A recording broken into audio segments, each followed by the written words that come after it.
Self medication ಅಂತಂದ್ರೆ ಮನೆ ಮದ್ದಿಗೆ ಸೆಲ್ಫ್ ಮೆಡಿಕೇಶನ್ ಅಂತಾರೆ. ಕಾಮನ್ ಕೋಲ್ಡ್ ಬಂದು ವೈರಸ್ ಇಂದ ಆಗುವಂಥದ್ದು. ಆ ಸಿಂಪ್ಟಮ್ಸ್ಗೆ ಒಳಗೆ ಔಷಧಿ ತಗೊಳ್ತೀರಿ without a prescription. So that is dangerous. ಎಷ್ಟೋ ಜನ ಈ ರೀತಿ ಒಂದು ರೀತಿ ಅಡಿಕ್ಷನ್ ಬೆಳೆಸ್ಕೊಂಡ್ಬಿಟ್ಟಿರ್ತಾರೆ. ಒಂದು ಟ್ರಾವೆಲ್ ಮಾಡಿದ್ರೆ ತಲೆನೋವು ಬರುತ್ತೆ, ಒಂದು ಮೆಡಿಸನ್ ತಗೊಂಡ್ಬಿಟ್ರೆ ಸರಿ ಹೋಗುತ್ತೆ ಅಂತ. ಎಷ್ಟೋ ಸರಿ ಅವ್ರ ತಲೆನೋವಿಗೆ ಬೇರೆ ರೀಸನ್ನೇ ಇರ್ಬೋದು. ಮೂಲತಃ ಕಾರಣ ಏನಿರುತ್ತೆ ಅದು ಮಾಸ್ಕ್ ಆಗಿಬಿಡುತ್ತೆ. ನಾವು ಯಾವಾಗ 1-2 ಟ್ಯಾಬ್ಲೆಟ್ ತಗೊಂಡಾಗ ಸದ್ಯಕ್ಕೆ ಸಿಂಪ್ಟಮ್ಸ್ ರಿಲೀಫ್ ಸಿಕ್ಬಿಡುತ್ತೆ. ವಾಟ್ ಎವರ್ ಸಿಂಪ್ಟಮ್ಸ್ ಆ ಪರ್ಟಿಕ್ಯುಲರ್ ಆರ್ಗನ್ಸ್ ಡ್ಯಾಮೇಜ್ ಆಗ್ಬೋದು over a period of time. ಅದಕ್ಕೆ ಪ್ರಾಪರ್ ಆಗಿ ಇವ್ಯಾಲ್ಯೂಯೇಷನ್ ಮಾಡಿಕೊಂಡು ಟ್ರೀಟ್ಮೆಂಟ್ ಮಾಡ್ಕೊಳ್ಳಿಲ್ಲ, ಹೈ BP ಆಗಿ ಅಥವಾ ಹೈ ಶುಗರ್ಸ್ ಆದಾಗ ಅವ್ರ ದೇಹದ ಮೇಲೆ ಯಾವ್ದು ಬೇಕಾದ್ರೂ ದುಷ್ಪರಿಣಾಮಗಳು ಆಗ್ಬೋದು. ಓವರ್ ದ ಕೌಂಟರ್ ಏನು ಮೆಡಿಕೇಶನ್ಸ್ ತಗೊಳ್ತಾರಲ್ಲ ಅದನ್ನು ಅವ್ರು ಅವಾಯ್ಡ್ ಮಾಡಿಬಿಟ್ರೆ ಸಾಕು.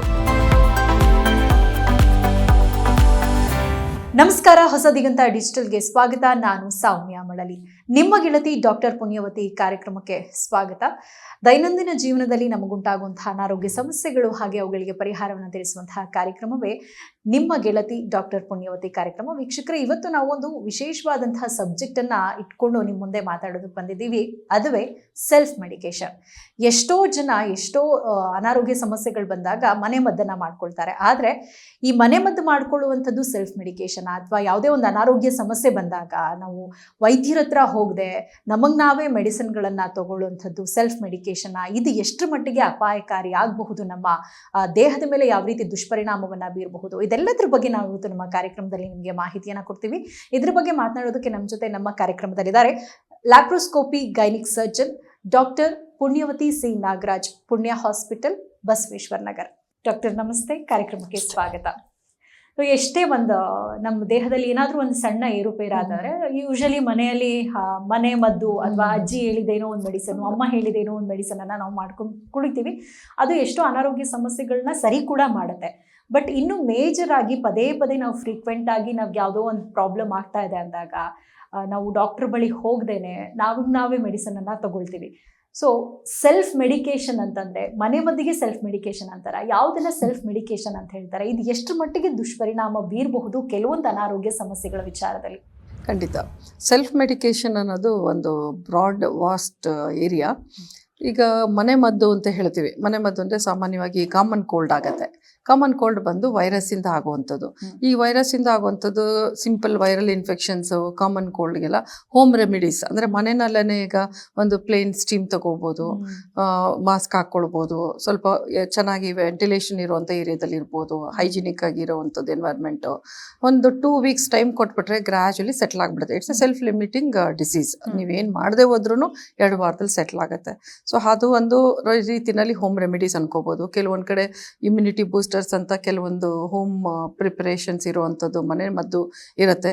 ತಗೊಳ್ಳೋದ್ರಿಂದ ಅಪಾಯ ಏನಿಲ್ಲ, ಆದರೆ ನಿಜವಾದ ಕಾಯಿಲೆ ಬಂದಾಗ ಅದನ್ನು ನಾವು ಫಾಲೋ ಮಾಡೋಕ್ಕಾಗಲ್ಲ. ಸೆಲ್ಫ್ ಮೆಡಿಕೇಶನ್ ಅನ್ನೋದಾಗ ಏನಾಗುತ್ತೆ, ಓವರ್ ದ ಕೌಂಟರ್, ನನಗೆ ಜ್ವರ ಬಂದಿದೆ ಟ್ಯಾಬ್ಲೆಟ್ ಕೊಡಿ, ಕೆಮ್ಮು ಬಂದಿದೆ ಸಿರಪ್ ಕೊಡಿ, ಕೋಲ್ಡ್ ಆಗಿದೆ ಒಂದು ನೆಗಡಿ ಟ್ಯಾಬ್ಲೆಟ್ ಕೊಡಿ ಅಂತ ಹೇಳೋದು, ಅಥವಾ ನನಗೇನೋ ಒಂದು ಮೈಕೈ ನೋವಿದೆ ಕೊಡಿ ಅಂತ ಹೇಳೋದು, ಹೊಟ್ಟೆ ನೋವಿದೆ ಟ್ಯಾಬ್ಲೆಟ್ ಕೊಡಿ. So over the counter tablet ಏನು ತಗೊಳ್ತಾರೆ medications, that is nothing but self medications. ಈಗ ಅಲ್ಲಿ ಏನಾಗುತ್ತೆ ಅಂದರೆ ಏನು ಕಾಯಿಲೆ ಅಂತ ಗೊತ್ತಿಲ್ಲ, ನಿಮ್ಗೇನೋ ಒಂದು ಸಿಂಪ್ಟಮ್ಸ್ ಇದೆ, ಆ ಸಿಂಪ್ಟಮ್ಸ್ಗೆ ಆ ರೋಗ ಲಕ್ಷಣಗೆ ಏನಿದೆ ಅದಕ್ಕೆ ನೀವು ಕರೆಕ್ಟಾಗಿ ಒಳಗೆ ಔಷಧಿ ತಗೊಳ್ತೀರಿ without a prescription. So that is dangerous. ಅದು ಸ್ವಲ್ಪ ರಿಸ್ಕ್ ಆಗತ್ತೆ ನಿಮ್ಮ ಲೈಫ್ಗೆ. ಯಾವಾಗಲೂ ಅದು ಸರಿ ಅಂತ ನಾವು ಹೇಳಿಕ್ಕೆ ಬರುವುದಿಲ್ಲ. ನಾನು ಹೇಳ್ದಲ್ಲ ಈಗಾಗಲೇ ಕಾಮನ್ ಕೋಲ್ಡ್ ಏನಿಲ್ಲ, ಒಂದು 2 ವೀಕ್ಸ್ ಟೈಮ್ ಕೊಟ್ಬಿಟ್ರೆ 10 ಡೇಸ್ ಒಳಗಡೆ ತಾನಾಗೆ ಸೆಲ್ಫ್ ಹೊಟ್ಟೋಗ್ತದೆ. ಈಗ ಎಲ್ಲೋ ಜರ್ನಿ ಮಾಡಿರ್ತೀರಾ, ಅವತ್ತಿನ ದಿವಸ ಹೆವಿ ವರ್ಕ್ ಮಾಡಿರ್ತೀರಾ, ಫಿಸಿಕಲಿ ಸ್ಟ್ರೈನ್ ಆಗಿರುವಂಥದ್ದು ಇರುತ್ತೆ. ಅಂಥ ಸಮಯದಲ್ಲಿ ಸಾಮಾನ್ಯವಾಗಿ ಬಾಡಿ ಏಕ್ ಬರೋದು ಸಹಜ. ಏನಿಲ್ಲ, ಅದಕ್ಕೆ ನೀಟಾಗಿ ರೆಸ್ಟ್ ಮಾಡಿಬಿಟ್ರು ನಿಮ್ಮ ಬಾಡಿ ಏಕ್ ಸೆಟ್ಲ್ ಆಗಿಬಿಡುತ್ತೆ. ಡಾಕ್ಟರ್, ಅದನ್ನೇ ಕೇಳ್ಬೇಕು ಅನ್ಕೊಂಡೆ. ಈಗ ಎಷ್ಟೋ ಜನ ಈ ರೀತಿ ಒಂದು ರೀತಿ ಅಡಿಕ್ಷನ್ ಬೆಳೆಸ್ಕೊಂಡ್ಬಿಟ್ಟಿರ್ತಾರೆ. ಒಂದು ಟ್ರಾವೆಲ್ ಮಾಡಿದ್ರೆ ತಲೆನೋವು ಬರುತ್ತೆ, ಒಂದು ಮೆಡಿಸನ್ ತಗೊಂಡ್ಬಿಟ್ರೆ ಸರಿ ಹೋಗುತ್ತೆ ಅಂತ. ಫ್ರೀಕ್ವೆಂಟ್ ಆಗಿ ನಾವು ಈ ರೀತಿ ಮೆಡಿಸನ್ಗಳಿಗೆ ಅಡಿಕ್ಟ್ ಆಗೋದು, ಪದೇ ಪದೇ ತಗೊಳ್ಳೋದು, ಇದೆಷ್ಟು ಮಟ್ಟಿಗೆ ದುಷ್ಪರಿಣಾಮ ಬೀರುತ್ತೆ ಅಂತ? ಹೌದು, ಏನಾಗ್ಬಿಡುತ್ತೆ ಅಂದರೆ ಈಗ ಸಿಂಪಲ್ ಪ್ರಾಬ್ಲಮ್ಗೆ ಹೋಗಿ ಟ್ಯಾಬ್ಲೆಟ್ಸ್ ತಗೊಳ್ಳೇಬೇಕಂತ ಇಲ್ಲ. ಈಗಾಗಲೇ ಹೇಳಿದ್ನಲ್ಲ, ಟ್ರಾವೆಲ್ ಮಾಡ್ತೀವಿ ಇದ್ದಾಗ ಚೆನ್ನಾಗಿ ನೀರು ಕುಡಿಬೇಕು, ಹೈಡ್ರೇಷನ್ ಮಾಡ್ಕೊಳ್ಳಲ್ಲ, ಹೈಜಿನಿಕ್ ಇರೋವಂಥ ಏರಿಯಾದಲ್ಲಿ ಅವರು ವಾಶ್ರೂಮ್ ಯೂಸ್ ಮಾಡಲ್ಲ, ಆಮೇಲೆ ಅಡಿಕ್ವೇಟಾಗಿ ಹೈಜಿನಿಕ್ ಫುಡ್ ತೊಗೊಳ್ಳಲ್ಲ ಔಟ್ಸೈಡ್ ಟ್ರಾವೆಲ್ ಮಾಡುವಾಗ. ಸೊ ಅದರದ್ದೆಲ್ಲ ದುಷ್ಪರಿಣಾಮ ಏನಾಗುತ್ತೆ, ಮನೆಗೆ ಬಂದಾಗ ಬಾಡಿ ಏಕಿರ್ಬೋದು, ಕೆಲವೊಮ್ಮೆ ವಾಮಿಟಿಂಗ್ ಲೂಸ್ ಟೂಲ್ಸು ಆಗುತ್ತೆ. ಸೊ ಅವಾಗ ಏನು ಮಾಡ್ತಾರೆ ಮನೆಯಲ್ಲಿ ಅಂದರೆ ಒಂದು ಪೇನ್ ಕಿಲ್ಲರ್ ತೊಗೊಳ್ಳೋದು ಅಥವಾ ಹೊಟ್ಟೆ ನೋವಿಗೆ ಒಂದು ಮಾತ್ರೆ ತೊಗೊಳ್ಳೋದು, ಇದು ಅಭ್ಯಾಸ ಇರುತ್ತೆ. ಅದ್ರ ಬದಲು ಏನು ಮಾಡಿ, ಅಡಿಕ್ವೇಟಾಗಿ ರೆಸ್ಟ್ ಮಾಡಿ, ಚೆನ್ನಾಗಿ ನೀರು ತೊಗೊಂಡ್ರು ಒಳ್ಳೆ ಫುಡ್ ತೊಗೊಂಡ್ರು ಸೆಟ್ಲ್ ಆಗಿಬಿಡುತ್ತೆ. ಆಗಲಿಲ್ಲ ಅಂದರೆ ಸಾಧ್ಯವಾದಷ್ಟು ವೈದ್ಯರನ್ನ ಭೇಟಿ ಮಾಡಿ. ಅಲ್ಲಿ ಏನಾಗುತ್ತೆ ಅಂದರೆ ಒಂದು ವೇಳೆ ಸೀರಿಯಸ್ ಇನ್ಫೆಕ್ಷನ್ ಇದ್ದರೆ ಅದಕ್ಕೆ ಸೂಕ್ತವಾದ ಒಂದು ಟೆಸ್ಟ್ ಮಾಡಿನೋ ಅಥವಾ ಅವರನ್ನು ಎಕ್ಸಾಮಿನೇಷನ್ ಮಾಡಿ ಆನಂತರ ಅವ್ರಿಗೆ ಮೆಡಿಕೇಶನ್ಸ್ ಕೊಟ್ಟರೆ 1 or 2 ಡೇಸಲ್ಲಿ ಚೆನ್ನಾಗಿ ಆಗಿಬಿಡುತ್ತೆ. ಮತ್ತು ಸಿಂಪಲ್ ಪ್ರಾಬ್ಲಮ್ಸ್ಗೆ ಯಾವಾಗಲೂ ಪೇನ್ ಕಿಲ್ಲರ್ಸ್ ತೊಗೊಳ್ಳೋವಂಥದ್ದು ಒಂದು ದುರಭ್ಯಾಸ ಸುಮಾರು ಜನಕ್ಕಿದೆ. ಸೊ ಏನು ಸ್ಮಾಲ್ ಇಲ್ನೆಸ್ಸು ಬಾಡಿ ಟಾಲರೇಟ್ ಮಾಡಲ್ಲ ಅಂತ ಏನಿಲ್ಲ. ನಮ್ಮ ಬಾಡಿ ನಾವು ಹೇಗೆ ಪ್ರಿಪೇರ್ ಮಾಡ್ತೀವಿ ಅನ್ನೋದ್ರ ಮೇಲೆ ಹೋಗುತ್ತೆ.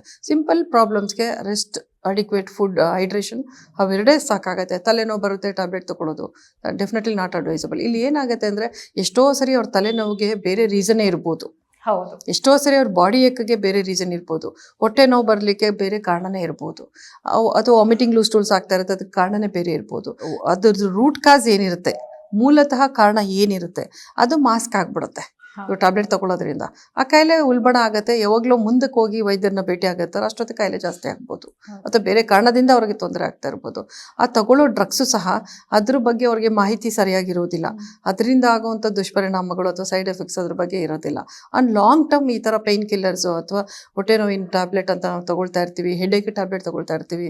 ಈ ಥರದ್ದು ಸಮಸ್ಯೆಗಳಿದ್ದಾಗ ಏನಾಗುತ್ತೆ ಅಂದರೆ ಲಾಂಗ್ ಟರ್ಮ್ ಮೇಲೆ ಆ ಪರ್ಟಿಕ್ಯುಲರ್ ಮೆಡಿಕೇಶನ್ಸ್ ಯಾವ ಸಿಸ್ಟಮಿಂದ ಮೆಟಬಲೈಸ್ ಆಗುತ್ತೆ, ಲಿವರಿಂದ ಆಗ್ಬೋದು, ಕಿಡ್ನಿಯಿಂದ ಆಗ್ಬೋದು, ಈ ಥರ ಯಾವ ಆರ್ಗನ್ಸ್ ಮುಖಾಂತರ ಹೋಗುತ್ತೆ ಅನ್ನೋದ್ರ ಮೇಲೆ ಆ ಪರ್ಟಿಕ್ಯುಲರ್ ಆರ್ಗನ್ಸ್ ಡ್ಯಾಮೇಜ್ ಆಗ್ಬೋದು over a period of time.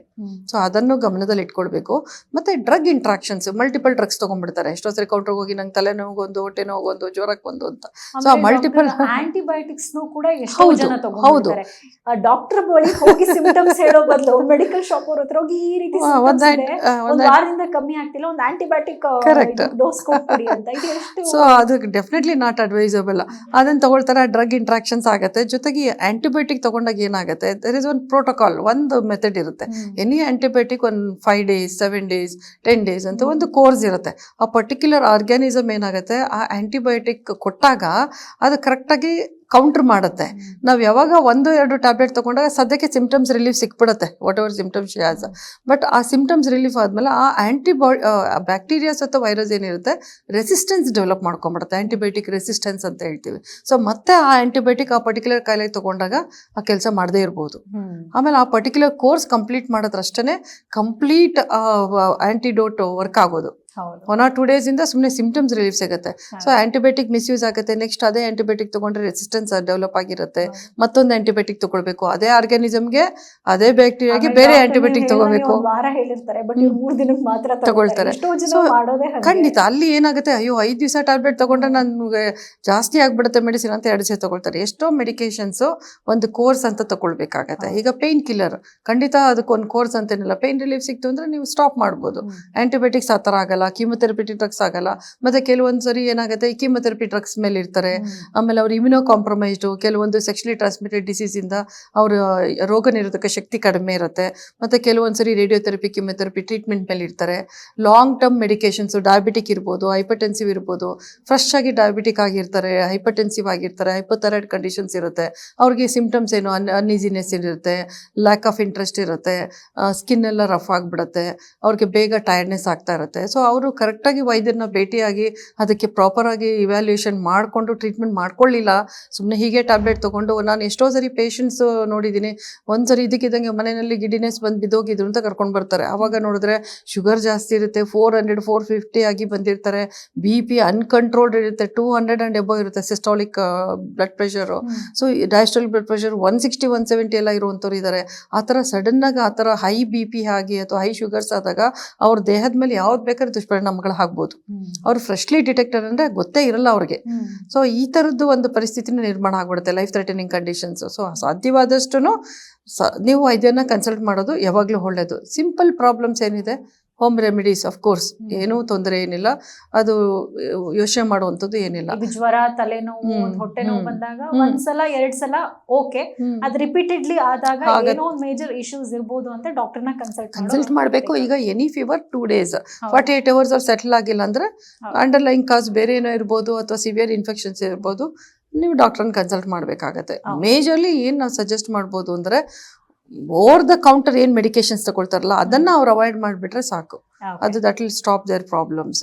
Okay doctor, ಈ ಸೆಲ್ಫ್ ಮೆಡಿಕೇಶನ್ ಯಾವ್ಯಾವ ಒಂದು ಅನಾರೋಗ್ಯ ಸಮಸ್ಯೆ ಬಂದಾಗ ಮಾಡ್ಕೊಳ್ಬಹುದು, ತೀರಾ ರಿಪೀಟೆಡ್ಲಿ ನಾವು ಈ ರೀತಿ ಆಂಟಿಬಯೋಟಿಕ್ಸ್ನು ಸೇರಿ ಮೆಡಿಸಿನನ್ನು ತಗೊಳ್ಳೋದ್ರಿಂದಾಗಿ ಡಾಕ್ಟರ್ನ ಕನ್ಸಲ್ಟ್ ಮಾಡದೆ ಯಾವ ರೀತಿ ಒಂದು ಲೈಫ್ ಥ್ರೆಟ್ನಿಂಗ್ ಸಿಚುವೇಶನ್ಗೂ ಹೋಗಬಹುದು ಅನ್ನೋದ್ರ ಬಗ್ಗೆ ಸಾಕಷ್ಟು ಇನ್ಫಾರ್ಮೇಷನ್ ಕೊಟ್ಟಿದ್ದೀರಾ. Thank you so much.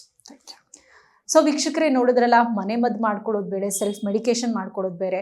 ಯಾವುದೇ ರೀತಿ ಸಣ್ಣ ಪುಟ್ಟ ಅನಾರೋಗ್ಯ ಸಮಸ್ಯೆಗಳು ಬಂದಾಗ 1 ದಿನ 2 ದಿನ ನಾವು ಮೆಡಿಸನನ್ನು ತಗೊಳ್ಬಹುದು, ಮನೆ ಮದ್ದನ್ನು ಮಾಡ್ಕೊಳ್ಬಹುದು. ಆದರೆ ರಿಪೀಟೆಡ್ಲಿ ಅದು ಮತ್ತೆ ಮತ್ತೆ ಆಗ್ತಾ ಇದ್ದಾಗ ಡಾಕ್ಟರ್ನ ಕನ್ಸಲ್ಟ್ ಮಾಡಲೇಬೇಕು. ಮಾಡದೇ ಇದ್ದಲ್ಲಿ ಯಾವ ರೀತಿಯಾದಂಥ ಒಂದು ಪ್ರಾಬ್ಲಮ್ಗಳಿಗೆ ನಾವು ತುತ್ತಾಗ್ತೀವಿ ಅನ್ನೋದ್ರ ಬಗ್ಗೆ ಡಾಕ್ಟರ್ ಸಾಕಷ್ಟು ಇನ್ಫಾರ್ಮೇಷನನ್ನು ಕೊಟ್ಟಿದ್ದಾರೆ. ಮತ್ತೊಂದು ವಿಶೇಷ ಮಾಹಿತಿಯೊಂದಿಗೆ ಮತ್ತೆ ಭೇಟಿಯಾಗೋಣ. ನಮಸ್ಕಾರ. ನಿಮ್ಮ ಗೆಳತಿ